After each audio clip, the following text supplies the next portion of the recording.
Harapan kami para santri, ini kepada orang-orang yang tidak tahu. Orang-orang yang tidak tahu di pesantren, di lapangan, ini tidak usah asal asal bicara.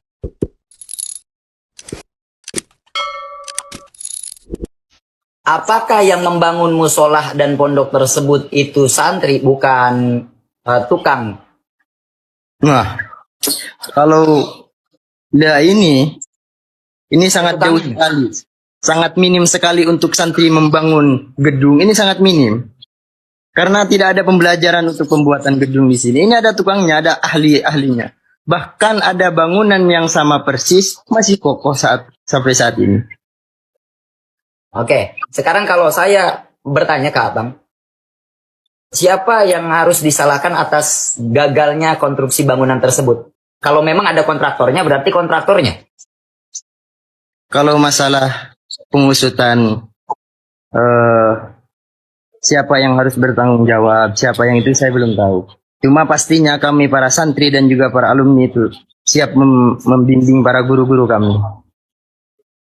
Ya, kalau itu saya juga udah siap mendampingi lah ya, karena memang berarti yang saya begini, dalam setiap bangunan itu kan ada ukuran, kemudian ada apa namanya teman-teman, gambar-gambar gitu ya. Itu yang menggambar, yang mengukur, yang jadi bukan desainer, namanya apa teman-teman? Tolong ditulis di bawah.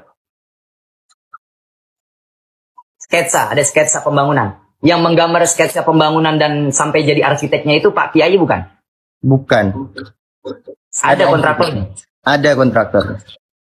Ada arsiteknya. Ada arsiteknya.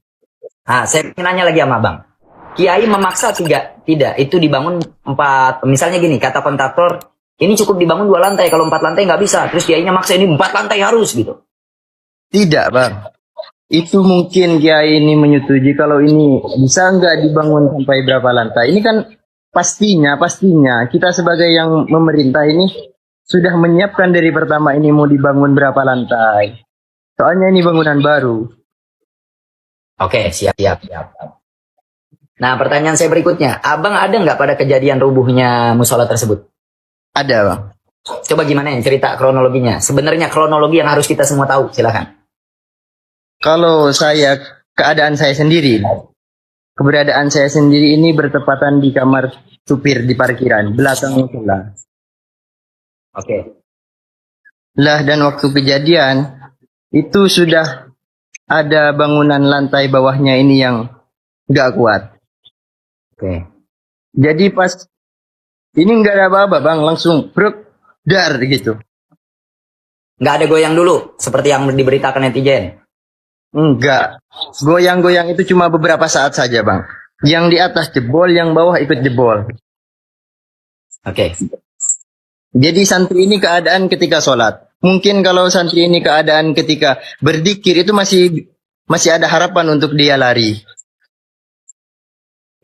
Dari 170 sekian korban, 57-nya wafat. Apa tanggapan wali santri? Wali santri menanggapi masalah ini, anaknya meninggal dunia ini, Masya Allah. Kan kebanyakan orang Madura di sini. Masya Allah, tabaruknya kepada Kiai. Masya Allah, sungkannya kepada Kiai. Bahkan beliau dari santunan yang diberikan oleh pondok pesantren, santunan yang diberikan oleh apa namanya, oleh para masyayikh itu dikembalikan lagi untuk pesantren, Bang. Saking ikhlas dari semua korban.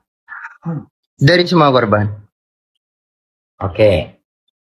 Harapan dari Al-Khozini khususnya santri kepada teman-teman di sosial media yang nggak tahu bagaimana terjadinya, kemudian juga apa yang sebenarnya di sana terjadi dan dilakukan. Kita hanya melihat di sosial media dan mengkritisi dan lain sebagainya. Silakan. Harapan kami para santri ini kepada orang-orang yang tidak tahu. Orang-orang yang tidak tahu di pesantren, di lapangan, ini tidak usah asal bicara.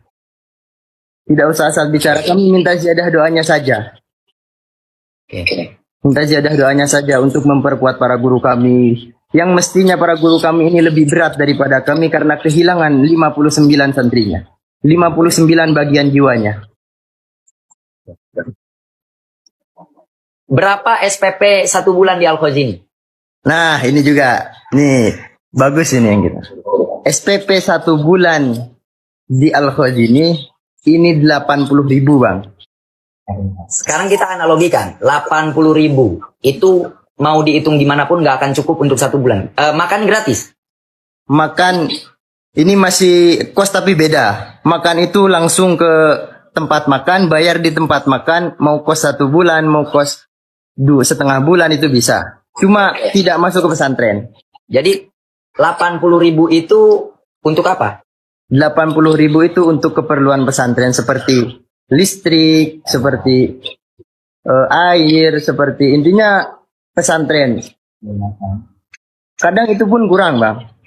Karena santri-santri itu kan tidak semuanya membayar pas di tiap bulan tersebut. Kadang nanti di akhir tahun.